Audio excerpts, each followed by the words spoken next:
नमस्कार मित्रों, कैसे हैं आप। तो एसएससी जेईई 2025 को टारगेट करते हुए अपन आरसीसी पढ़ रहे थे, जिसमें आज अपन स्टार्ट करेंगे shear and bond strength. Okay, सबसे पहले इंट्रोडक्शन देख लेते हैं। It is defined as strength of reinforced concrete section to resist failure in bending. ठीक है, ये क्या डिफाइन करता है shear and bond strength. It is a strength जो कि बेंडिंग फेलियर को रेजिस्ट करता है। ठीक है, shear stress distribution for homogeneous section. Shear stress किसी भी प्लेन में कैसे निकालेंगे, tau equal to b by b D. ठीक है, वी क्या है, सीआर फोर्स, बी है विड्थ ऑफ सेक्शन। ठीक है, ये है सीआर स्ट्रेस डिस्ट्रीब्यूशन। ठीक है, न्यूट्रल एक्सिस पे जो सीआर स्ट्रेस है मैक्सिमम होता है। ये पैराबोलिक का फॉर्म होता है। Shear stress is parabolic with zero at top and bottom and maximum shear stress occur at neutral axis. ठीक है, 1.5 b by b d, it is tau maximum. ठीक है, when rectangular concrete section BD is loaded, then shear stress distribution is parabolic। ठीक है, rectangular concrete section BD जब loaded होगा तब जो shear डिस्ट्रीब्यूशन होगा वो पैराबोलिक होगा। ठीक है, अब बात करते हैं shear stress distribution in heterogeneous section में। shear stress distribution in heterogeneous section, when reinforced concrete section B into D is loaded, then shear stress distribution above neutral axis is parabolic, above neutral axis is parabolic and below neutral axis is rectangular। ठीक है, जब reinforced concrete section loaded होता है जब तब जो shear stress distribution होगा तो वो न्यूट्रल एक्सिस के अबव, न्यूट्रल एक्सिस के अबव जो shear stress distribution होगा वो पैराबोलिक होगा, और जो न्यूट्रल एक्सिस के नीचे रेक्टेंगुलर होगा। ठीक है, तो न्यूट्रल एक्सिस के above parabolic and neutral axis के नीचे रेक्टेंगुलर। ठीक है, as per IS 4562,000 nominal shear stress कितना हो जाएगा। IS 4562,000 के हिसाब से nominal shear stress B by b D. ठीक है, as per IS 4562,000 equivalent shear stress कितना होगा, B is equal to V plus 1.6 T by b. ये इक्विवेलेंट shear stress, जहाँ पे V क्या है, V है एक्चुअल shear, T है actual torsional movement and B है width of beam. Maximum shear stress in concrete of RCC beam, maximum shear stress कितना होगा कंक्रीट ऑफ आरसीसी बीम में, Q by B by z into b. ठीक है, b क्या है, shear force, Z है lever arm. ठीक है, अब बात करते हैं diagonal tension and diagonal compression क्या होता है। Diagonal tension and diagonal compression, the tension which is caused in the tensile zone of the beam due to shear near the support is called diagonal tension. Tension जो कि tensile zone, beam के tensile zone में होता है shear की वजह से support के पास, उसको बोलते हैं डायगोनल टेंशन। ठीक है, एक second. where shear stress cannot be resisted by concrete, then the diagonal tension is provided। जब shear stress से कंक्रीट से रेजिस्ट ना हो तब डायगोनल टेंशन प्रोवाइड किया जाता है। ठीक है, diagonal tension in beam increase below the neutral axis and decrease above the neutral axis. Diagonal tension beam में न्यूट्रल एक्सिस के नीचे इंक्रीज करेगी और न्यूट्रल एक्सिस के ऊपर डिक्रीज करेगी। ठीक है, due to development due to development of diagonal tension crack at ultimate failure, in case of diagonal tension it is depends on shear span and effective depth। ठीक है, due to diagonal tension cracks के development से ultimate failure, diagonal tension की वजह से जो ultimate failure होता है वो किस पे डिपेंड करता है, सीआर स्पैन और इफेक्टिव डेप्थ पे। ठीक है, the type of failure that take place by crushing of concrete in the compression zone near the load, this type of failure occur at 45 degree. ठीक है, ये ऐसा टाइप ऑफ फेलियर है which is take place in crushing concrete, crushing of concrete. ये failure जो होता है वो कंक्रीट के क्रश होने, कंप्रेशन जोन में कंक्रीट के क्रश होने की वजह से होता है, और ये 45 डिग्री पे होता है। ठीक है, तो ये ध्यान रखना एंगल, ये पूछा जाता है। ठीक है, अब बात करते हैं सीआर रीइंफोर्समेंट की। The purpose of shear reinforcement is to prevent failure in shear और resist diagonal tension.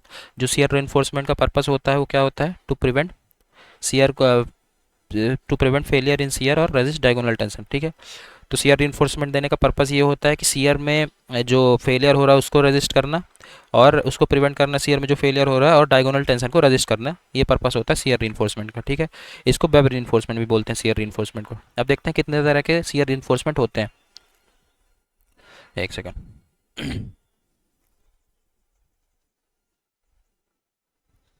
Okay, type of shear reinforcement in concrete beam following types of shear reinforcement is provided. सबसे पहले vertical stirrups, it is the best in case of load reversal and provided around the tensile reinforcement at suitable spacing along the length of beam.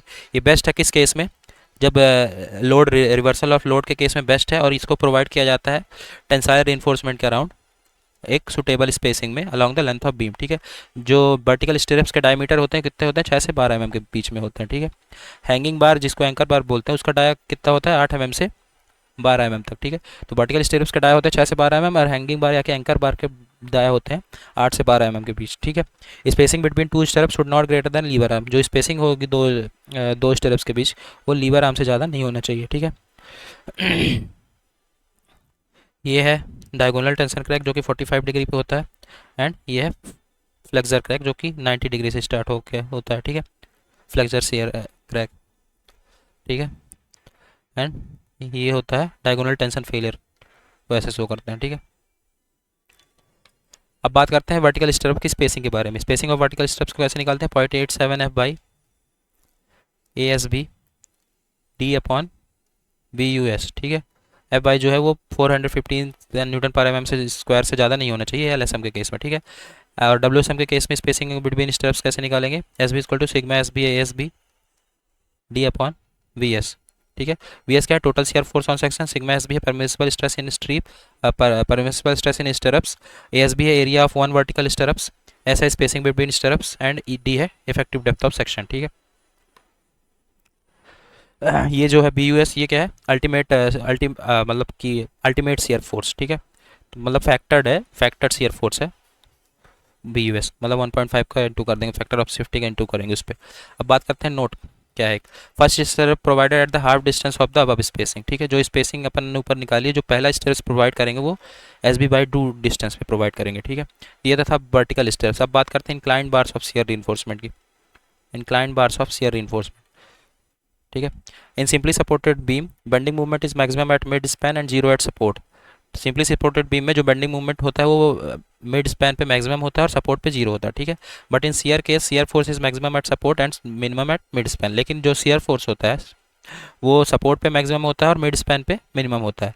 Inclined stirrups are also provide generally at 45 degree. जो inclined stirrups होता है उसको भी 45 degree पे provide करते हैं। ठीक है, तो स्पेसिंग कैसे निकालेंगे इंक्लाइंड स्टिरप्स की, जो फार्मूला उसमें था वर्टिकल स्टिरप के केस में फार्मूला सेम है, 0.87 F by ASB D upon VUS, बस इसमें sign alpha plus cos alpha कर देंगे। ठीक है, इसमें जो SB है मिनिमम रीइंफोर्समेंट से कम नहीं होनी चाहिए। यह LSM के केस में, WSM के केस में सेम उसी तरह वही फार्मूला, बस इंटू कर देंगे sine alpha plus cos alpha. ठीक है, फिर आता है bent up bars, shear force taken by bent up bar. जो बेंट अप बार्स में जो शियर फोर्स होता है, शियर फोर्स पूरा बेंट अप बार्स ले लेगा। ठीक है, इसमें जो शियर फोर्स निकालेंगे वो कैसे निकालेंगे, 0.87 F by ASB sine alpha. ठीक है, 0.87 F by ASB sine alpha. Fe 500 grade steel is not used in shear reinforcement। ठीक है, Fe 500 ग्रेड स्टील नहीं यूज़ किया जाएगा शियर reinforcement, जो कि अपन ने ऊपर भी देखा कि F बाई जो होगा शुड नॉट बी ग्रेटर और should not be greater than 415 Newton पर mm स्क्वायर। ठीक है, अब बात करते हैं resisting shear force by inclined reinforcement। ठीक है, when inclined angle is alpha the number of bars is n, तब रेजिस्टिंग शियर फोर्स कितना आएगा, n sigma SB ASB sine alpha. ठीक है, 45 डिग्री पे जो resisting shear force inclined bars का होगा वो कितना हो जाएगा, 0.707, मतलब 1/√2 होगा, तो 0.707 सिग्मा SB ASB आके सिग्मा SB ASB अपॉन √2। ठीक है, जहाँ पे सिग्मा SB क्या है, परमिसिबल शियर स्ट्रेस, ASB है एरिया ऑफ इंक्लाइंड reinforcement। ठीक है, अब बात करते हैं कंबाइंड सिस्टम ऑफ reinforcement की।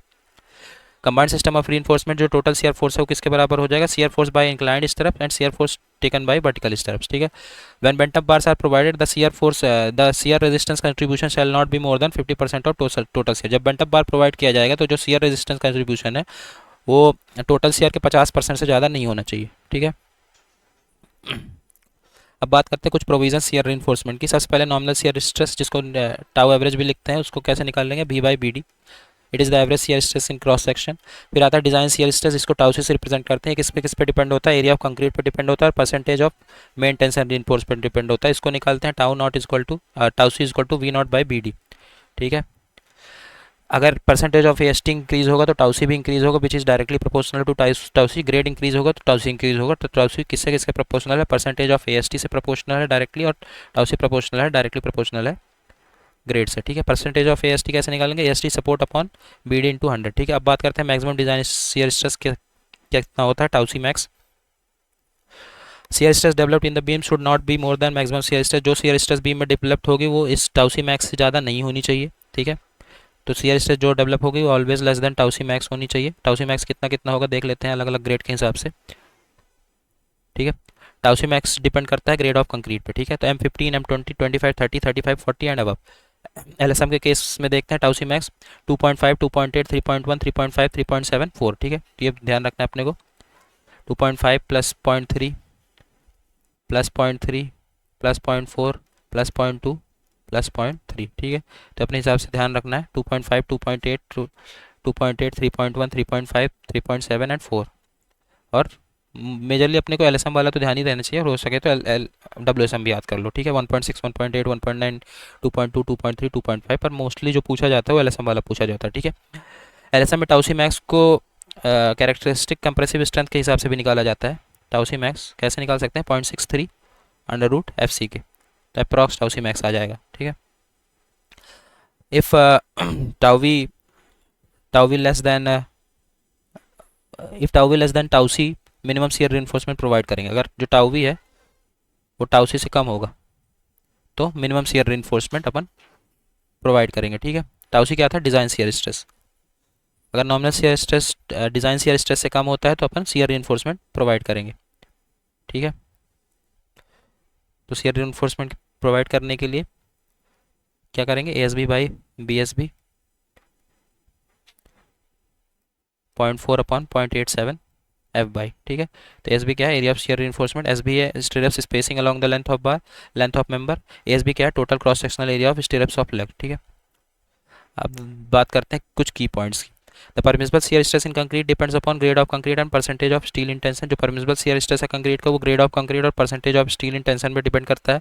The development length of reinforced bar depends upon dia of the bar, strength of concrete and the type of bond. जो development length है reinforced बार की किस पे डिपेंड करता है, डाया पे, कंक्रीट की स्ट्रेंथ पे, और किस तरह का बॉन्ड है उस पर डिपेंड करता है, ठीक है। एक सेकंड थोड़ा रफ कर लें, ठीक है। The provision given in IS 456/2000 for the design of shear strength of concrete applicable for one way shear only, ठीक है।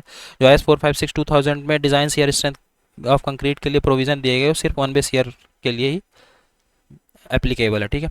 अब कुछ रीजंस देखते हैं क्यों मिनिमम शियर रिइंफोर्समेंट प्रोवाइड किया जाता है, ठीक है। Reason to provide minimum shear reinforcement, ताकि कंक्रीट जो है बस्ट ना हो जाए, ठीक है। ब्रिटल शियर फेलियर को अवॉइड करने के लिए, to hold up reinforcement in their own place while concreting करने के दौरान रीइंफोर्समेंट को अपने खुद के प्लेस में रखने के लिए, to prevent brittle shear failure due to shrinkage, internal crack and thermal stress. Brittle shear failure को श्रिंकेज से, इंटरनल क्रैक्स और थर्मल स्ट्रेस से बचाने के लिए, ठीक है। अब बात करते हैं डिज़ाइन शियर रिइंफोर्समेंट की। अगर नॉर्मल शियर स्ट्रेस ज़्यादा होता है डिज़ाइन शियर स्ट्रेस से, लेकिन जो नॉर्मल शियर स्ट्रेस है वो कम होगा मैक्सिमम शियर स्ट्रेस से, तब शियर रिइंफोर्समेंट प्रोवाइड करेंगे for a shear force tau B minus tau C into BD के लिए। अगर नॉर्मल शियर स्ट्रेस कम होता है डिज़ाइन शियर स्ट्रेस है तब मिनिमम शियर रिइंफोर्समेंट प्रोवाइड करेंगे। अगर नॉर्मल शियर स्ट्रेस कम होता है half of design shear stress से, तब कोई शियर रिइंफोर्समेंट प्रोवाइड करने की ज़रूरत नहीं है। अगर नॉर्मल शियर रिइंफोर्समेंट कम होता है किससे डिज़ाइन शियर स्ट्रेस से, और ज़्यादा होता है half of design shear stress से, या कि इक्वल, या कि कम होता है, या कि greater, if normal shear stress is greater और equal to half of design shear stress, और and normal shear stress is less और equal to design shear stress, तब मिनिमम शियर रिइंफोर्समेंट प्रोवाइड करेंगे किसके, स्टिरप्स के फॉर्म पे, ठीक है। अगर normal shear stress tau C max से ज़्यादा हो गया तो सेक्शन को रीडिज़ाइन करना पड़ेगा, ठीक है। अब शियर रिइंफोर्समेंट की स्पेसिंग के बारे में बात कर लेते हैं। Spacing of shear reinforcement, spacing से ज़्यादा नहीं होनी चाहिए, minimum of 0.75 D vertical strip के लिए, D इंक्लाइंड स्ट्रिप्स के लिए, और 300 mm, और जो मिनिमम शियर रिइंफोर्समेंट से अपन SB निकालेंगे उससे ज़्यादा नहीं होनी चाहिए, ठीक है। एक नोट है वो देख लेते हैं। नोट क्या है, spacing between two successive stirrups in RCC should not be less then 100 mm। जो स्पेसिंग है दो सक्सेसिव स्टेप्स की आरसीसी में वो 100 mm से छोटी नहीं होनी चाहिए, ठीक है। मतलब स्पेसिंग 100 mm से कम नहीं होना चाहिए आरसीसी में। अब कुछ इंपॉर्टेंट पॉइंट्स हैं उनकी बात कर लेते हैं। Shrinkage in concrete slab causes tension crack. जो कंक्रीट स्लैब में श्रिंकेज होता है उसकी वजह से टेंशन क्रैक आता है। Spacing of stirrups in rectangular beam is increase at the centre of the beam and reduces near support. जो स्पेसिंग है स्टेरप्स की रेक्टेंगुलर बीम में वो सेंटर पे ज़्यादा रहती है स्पेसिंग और सपोर्ट्स पे स्पेसिंग कम रहती है, ठीक है। तो ये पॉइंट ध्यान रखना है, पूछा जाता है। अब बात करते हैं bond in reinforce concrete section. एक second. Bond in reinforced concrete section. The bond strength between reinforced and concrete comes mainly from friction, adhesion and mechanical resistance. जो बॉन्ड स्ट्रेंथ है रीइंफोर्समेंट में वो कहाँ, रीइंफोर्समेंट और कंक्रीट में के बीच का जो बॉन्ड है वो कहाँ से आता है? वो मेनली जो होता है वो फ्रिक्शन की वजह से आता है, एडेशन की वजह से आता है और मैकेनिकल रेजिस्टेंस जो डिफॉर्म्ड बार्स में मैकेनिकल रेजिस्टेंस होता है उसकी वजह से आता है, ठीक है। Adhesive resistance is provided by chemical reaction between concrete setting, ठीक है। जो एडेसिव रेजिस्टेंस होता है उसको केमिकल रिएक्शंस की मदद से प्रोवाइड करते हैं कंक्रीट सेटिंग के बीच, ठीक है। The bond due to frictional is provided by gripping bars due to shrinkage, ठीक है। जो बॉन्ड फ्रिक्शन की वजह से प्रोवाइड किया जाता है वो कैसे? जो बार्स होता है उसमें श्रिंकेज की वजह से जो ग्रिप बनती है उसके वजह से वो बॉन्ड प्रोवाइड प्रोवाइड कराया जाता है, ठीक है। Mechanical resistance provided in the form of deformed bars. Mechanical resistance deformed bars के रूप में प्रोवाइड किया जाता है। अब कुछ मेथड्स देख लेते हैं बॉन्ड स्ट्रेंथ को इंप्रूव करने के लिए between steel and concrete. Deformed bars को यूज़ करो प्लेन बार की जगह। ग्रेड ऑफ कंक्रीट को बढ़ा दो। थिनर बार्स को ज़्यादा नंबर्स में यूज़ करो, ठीक है। इंक्रीज कवर अराउंड ईच बार के हर बार के अराउंड कवर को इंक्रीज करो। स्टैंडर्ड हुक बेंड और एंकरेज प्रोवाइड करो। Increase the roughness of bar. Increase compactness of concrete. अब किस टाइप ऑफ बॉन्ड की बात कर लेते हैं, किस तरह के बॉन्ड होते हैं। सबसे पहले नॉमिनल या कि डायरेक्ट बॉन्ड या कि anchorage bond. When sufficient length of steel embedded in the concrete to resist the pull or push and increase bond strength is known as direct bond. जब कंक्रीट में पुल फोर्स पुश फोर्स और bond strength को increase करने के लिए sufficient length of steel हो embedded हो उसको बोलते हैं डायरेक्ट बॉन्ड, ठीक है।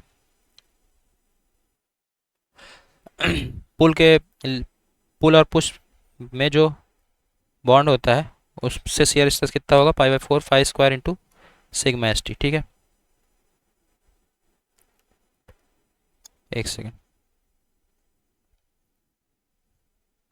अब बात करते हैं डेवलपमेंट लेंथ की। Development length for tension. Development length mild steel के लिए कैसे निकालते हैं? L D is equal to sigma S T π/4 tau B D, ठीक है। फाई क्या है? Dia of bars. L D है development length. Sigma S T है stress in steel. Tau average क्या है? Average bond stress. Tau B D है bond stress, ठीक है। डी है डाया, टी है मैक्सिमम स्ट्रेस। अब बात करते हैं development length of compressive bars, ठीक है। तो ऊपर था development length for tensile bars, मतलब टेंशन पे डेवलपमेंट लेंथ। अब बात करते हैं development length of compressive bars. As per IS 456-2000 bond stress of compression bar increase by 25%। Compression bars अगर हैं, कंप्रेशन की वजह से बॉन्ड स्ट्रेस जो है वो 25% अपन बढ़ा देंगे, ठीक है। 1.25 इंटू टाउ बी डी हो गया। डेवलपमेंट लेंथ जो कंप्रेशन में होता है वो 24.5 से कम नहीं होना चाहिए। Development length in compression should not be less then 24.5, ठीक है। तो ये ध्यान रखना है। अब कुछ नोट है वो देख लेते हैं। Development length for M15 grade concrete के लिए जो डेवलपमेंट लेंथ होती है वो कितनी होती है? 58.5। Development length should not be less then 12.5 in any condition, ठीक है। कंप्रेशन के केस में डेवलपमेंट लेंथ 24.5 से कम नहीं होना चाहिए और किसी भी केस में डेवलपमेंट लेंथ जो है वो 12.5 से कम नहीं होना चाहिए, ठीक है। M15 ग्रेड के लिए जो डेवलपमेंट लेंथ होती है वो 58.5 होती है। अब देखते हैं permissible bond stress for concrete tau B D in WSM, ठीक है। टाउ बी डी की वैल्यू देखते हैं। 0.6, 0.8, 0.9, 1, 1.1, 1.2, 1.3, ठीक है। ये क्या है? विथ टेंसाइल रिइंफोर्समेंट, ठीक है। तो डेवलपमेंट लेंथ कितना निकलेगा? M15 में 58.5, 46.5, 39.5, 35.5, 32.5, 29.5, 27.5, ठीक है।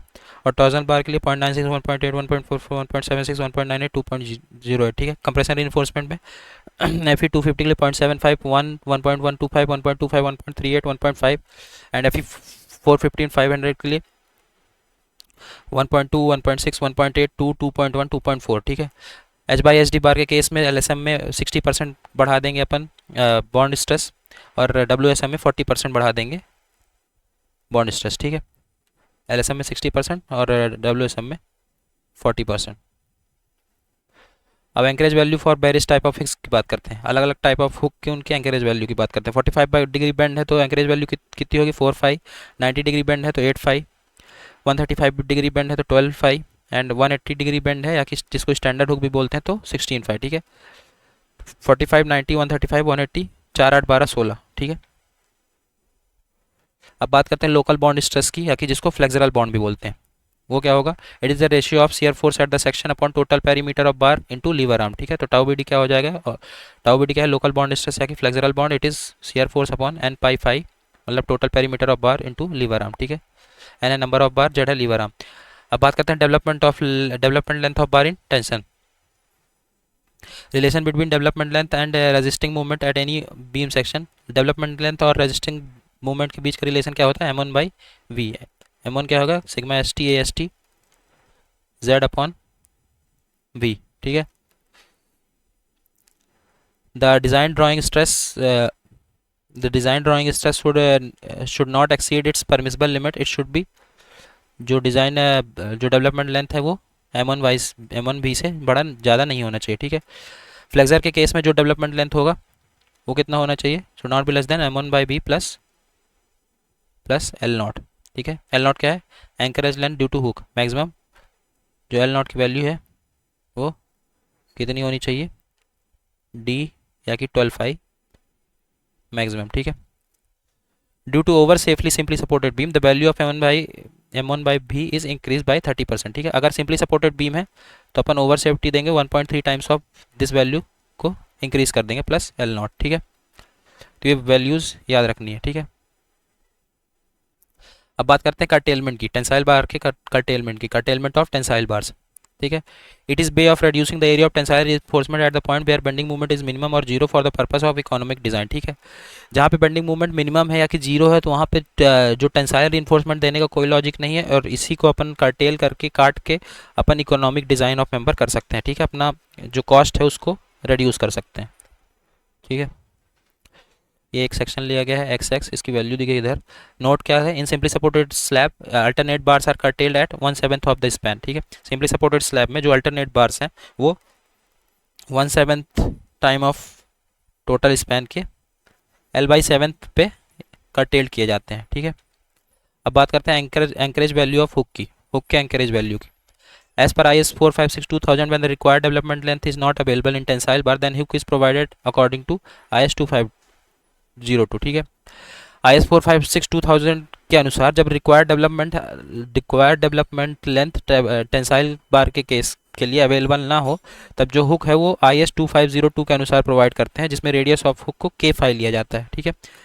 माइल्ड स्टील बार के लिए K होता है 2 और H/SD स्टील बार के लिए K होता है 4, ठीक है। तो माइल्ड स्टील बार है तो रेडियस ऑफ हुक कितना हो जाएगा 2.5, और H/SD बार है तो रेडियस ऑफ हुक हो जाएगा 4.5, ठीक है। अब लैप लेंथ की बात करते हैं, lap length in reinforcing bar, it is defined as the overlapping length of two reinforcing bar thereby ensuring safe and efficient transfer of load from one bar to another. Lap length क्या होता है, overlapping length होती है दो reinforcing बार के बीच की, ताकि एक सेफ और एफिशिएंट ट्रांसफर ऑफ लोड हो सके एक बार से दूसरे बार तक में, ठीक है। लैप लेंथ जो होती है कितनी होती है 55, फाई क्या है डायमीटर ऑफ रीइंफोर्सिंग बार। एक सेकंड थोड़ा रफ कर दें।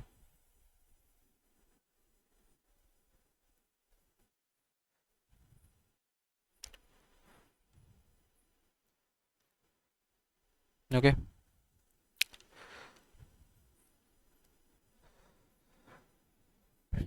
ओके सो ये है बेंड है 90 डिग्री बेंड है, ये स्टैंडर्ड होगा 180 डिग्री पूरा बेंड है, ठीक है।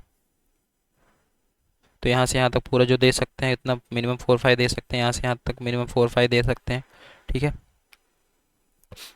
अब बात करते हैं लैप लेंथ टेंशन में। फ्लेक्सुरल टेंशन के केस में लैप लेंथ कितना होगा, फ्लेक्सुरल एक सेकेंड,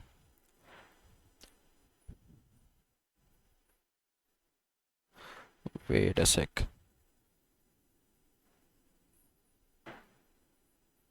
ओके। फ्लेक्सुरल टेंशन के केस में जो लैप लेंथ होगा कितना होगा, minimum of sorry maximum of development length, और 35 में जो मैक्सिमम होगा वही लैप लेंथ होगा, ठीक है। डायरेक्ट टेंशन के केस में it is 2 times of development length and 35, ठीक है। फ्लेक्सुरल टेंशन के केस में it is the development length और 35, एंड डायरेक्ट टेंशन के केस में it is maximum of 2 times of development length and 35, ठीक है। Straight lapping length of reinforcing bar must be greater than, जो straight lapping length है reinforcing बार में वो maximum of 215 से ज़्यादा होना चाहिए, ठीक है। ये था लैप लेंथ इन टेंशन। अब बात करते हैं lap length in compression. The value of lap length in compression should, lap length of compression की जो वैल्यू होगी वो maximum of development length and 24/5, ठीक है। यही फ्लेक्सुरल टेंशन में कितनी थी, डेवलपमेंट लेंथ एंड 35, और डायरेक्ट टेंशन में थी 2 times of development length and 35। Straight lapping length जो रीइंफोर्सिंग का बार होगा वो मैक्सिमम ऑफ 215 से ज़्यादा होना चाहिए। कंप्रेशन में जो लैप लेंथ होगा वो maximum of development length and 24/5 से दोनों में जो मैक्सिमम होगा उतना होगा, ठीक है। अब बात करते हैं, एक नोट है वो देख लेते हैं सबसे पहले। For reinforcement bars with different diameters the lap length must be calculated using the dia of smaller bar. अगर ऐसी reinforcement बार है, reinforcement है जिसमें अलग अलग साइज, अलग अलग साइज की अलग अलग डायमीटर के बार्स हैं, तब अपन जो लैप लेंथ कैलकुलेट करेंगे उसमें उस किस डाया ऑफ बार को यूज़ करके करेंगे, जो स्मॉलर डाया ऑफ बार है, स्मॉलर बार है उसको लेके अपन लैप लेंथ कैलकुलेट करेंगे, ठीक है, अगर अलग अलग डाया ऑफ बार्स है तो, ठीक है। अब बात करते हैं lap length for various members. अलग अलग मेंबर्स के लिए लैप लेंथ क्या क्या होगी, ठीक है। कॉलम के लिए लैप लेंथ कितनी होगी 45/5, स्लैब और बीम के लिए लैप लेंथ होगी 65, ठीक है, ये ध्यान रखना है। कॉलम के लिए 45/5, स्लैब और बीम के लिए 65। If dia of bar greater than 32 mm then the lap splice should not be used as per amendment number IS code 4562,000। In this condition it is suitable to provide belt. अगर bar की dia 32 mm से ज़्यादा है तब अपन lap splice provide नहीं करेंगे, ठीक है। IS कोड के अमेंडमेंट IS 4562,000 के अमेंडमेंट के अनुसार इस कंडीशन में अपन वेल्ट प्रोवाइड करेंगे, ठीक है, if dia of bar greater than 32 mm, ठीक है। Lap splice shall be considered as staggered of the centre to centre distance of the splices should not be less than 1.3 times of splice. Lap splice जो होंगे उसको staggered consider करेंगे from centre to centre, और ये 1.3 times of lap length से कम नहीं होना चाहिए, ठीक है। End of the shear stirrups in the beam and column should be at 135 degree. जो शियर स्ट्रेप्स के एंड है बीम्स और कॉलम्स में वो 135 डिग्री तक होना चाहिए, 135 डिग्री तक बेंट होने चाहिए, ठीक है। अब हम कुछ इंपॉर्टेंट पॉइंट्स की बात करते हैं। Wait a second, important points. Tension bar in cantilever beam must be enclosed in the support up to development length, ठीक है। टेंशन बार जो कैंटिलीवर बीम में है it must be enclosed in the support कहाँ तक, up to LD development length bar, ठीक है। End anchorage values provided for standard hook U type of 16/5 अपन देख के आए अभी। Bond strength of TOR bars is more than 40% of mild steel, ठीक है। जो TOR बार्स की जो बॉन्ड स्ट्रेंथ होती है वो 40% ज़्यादा होती है माइल्ड स्टील बार से, ठीक है, ध्यान रखना है।